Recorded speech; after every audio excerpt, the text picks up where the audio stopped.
E aí, para finalizar esse período importantíssimo da filosofia, eu já falei para vocês que é um período talvez dos mais recorrentes nos vestibulares, é a teoria do conhecimento, a epistemologia moderna e a política moderna. Né? E entre esses grandes autores recorrentes, não à toa, mas sim por conta de sua importância, de sua contribuição para a filosofia política, contribuição essa que reverbera até os dias atuais, né? Vemos aí o Montesquieu, autor que não deve ser novidade para vocês, é muito possível que vocês já tenham estudado em outro momento, sobretudo a partir dessa obra, O Espírito das Leis. Né? E aí Montesquieu fala aí do espírito das leis, por que esse espírito da lei? Montesquieu vai receber aí várias influências, vai ser muito importante aí nesse período também do, do iluminismo, também vai contribuir para a Revolução Francesa, né, e sobretudo para o nosso estado atual. Ele era um nobre, né? Mas apesar de ser um nobre, apesar de pertencer à nobreza, era um barão de Montesquieu, ele foi um grande crítico do absolutismo, do despotismo, né? Que são formas de poderes onde há uma concentração do poder sobre um, né? E esse detentor do poder, ele muitas das vezes ele utiliza-se disso para o seu interesse próprio, privado, negando assim a necessidade de se pensar no povo, naquilo que é público, de todos, né?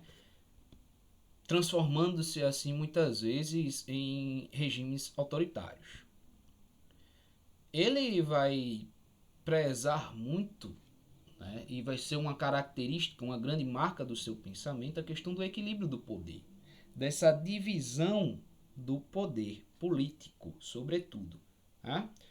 É, esse espírito das leis, ele vai justamente, a princípio, negar essa concepção de lei dentro da política, onde existe a lei divina, e a partir dessa lei divina é escolhido um rei, e isso vai se passando de geração para geração, um poder hereditário concedido por Deus.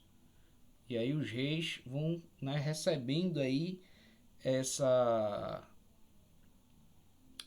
essa legitimidade do poder a partir de uma autoridade divina. Ele vai pôr em questão isso, ele vai pôr em questão a lei divina, a lei natural, e vai dizer que a lei é algo que surge da necessidade do povo, da organização pessoal do povo. Né? A lei não é algo que já é dada previamente, mas é algo que vai se constituindo para a organização do todo social. E aí, a partir dessa concepção de lei, a partir dessas críticas, desse contexto, pensando na questão do equilíbrio do poder, né, ele vai ressaltar uma coisa muito interessante, que é as noções de virtude, corrupção e liberdade. Ele vai dizer que, ó, o, virtude para Montesquieu é saber, de certa medida, colocar a vontade privada, né, abaixo da vontade geral do público.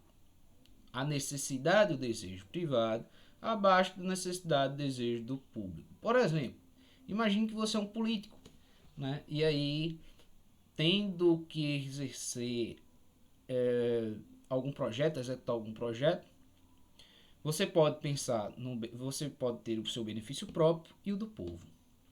Se de repente você não age para o benefício do povo, e sim seu benefício próprio, você está incorrendo em corrupção. Né? Quando é que o político, no caso, é virtuoso? E qualquer pessoa é virtuosa. Quando ela não age, no caso, quando ela pensa primeiro no todo, antes de pensar em si. Né? Nesse sentido aí, dentro desse contexto.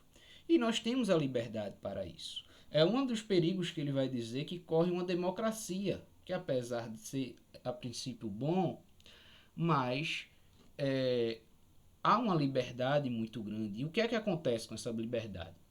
Uma vez que um político, por exemplo, ele Ao gerir algo, ele beneficia a si mesmo, ele cai em corrupção e não em virtude, ele vai dar margem para que as pessoas, o povo, também faça do mesmo jeito. Então, por exemplo, nós pagamos os impostos, né? E esses impostos, eles dão um orçamento para que sejam feitas obras públicas para o povo.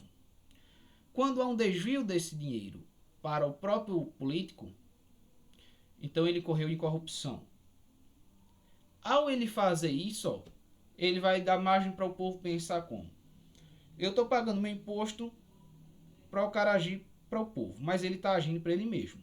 Então, se o Estado não age para o povo, age só para si mesmo, político, então eu tenho que me virar.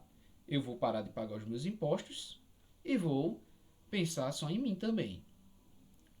Quando isso começa a virar uma constante, se espalhando cada vez mais essa ideia, vira um caos. E aquilo que era total liberdade se transforma num aprisionamento, né? Porque as pessoas vão ficar presas num sistema corrupto. Né? E aí ele vai pensar não exatamente numa democracia, mas ele vai pensar num tipo de parlamentarismo, uma monarquia mais moderada, onde há uma distribuição dos poderes, onde vai ter um poder executivo, legislativo e judiciário, né? Não tão divididos em como é hoje, claro, como é hoje, mas ele que vai ser o primeiro portador dessa ideia. Se a gente lembrar, Locke ele já tinha tentado para algo como isso, só que Locke ele vai dividir em duas instâncias, executivo e legislativo, e uma terceira instância que é parte do executivo, que é o federativo, que seria aquele que vai ser responsável por dialogar, fazer o diálogo entre os estados nacionais com outros países, né, o representante.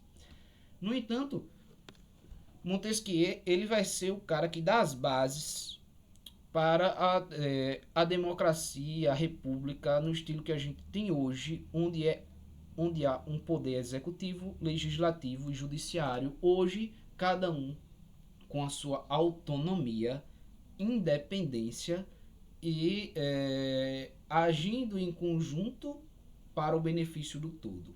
Então o poder ele não pode ser concentrado. O poder ele tem que ser distribuído em instâncias diferentes, com propósitos diferentes, mas que assim haja uma possibilidade maior do Estado ser virtuoso. Né? Ele preza muito pela questão de uma constituição, onde cada poder seja regido pela Constituição, e a gente vê, né, a partir de Montesquieu, o nosso retrato atual de como funciona, né, e dos riscos também que incorremos. É um pouco do que a gente pode estar de Montesquieu, é um autor muito importante, então bons estudos, tem a ficha lá com algumas questões que a gente vai ver nas próximas aulas.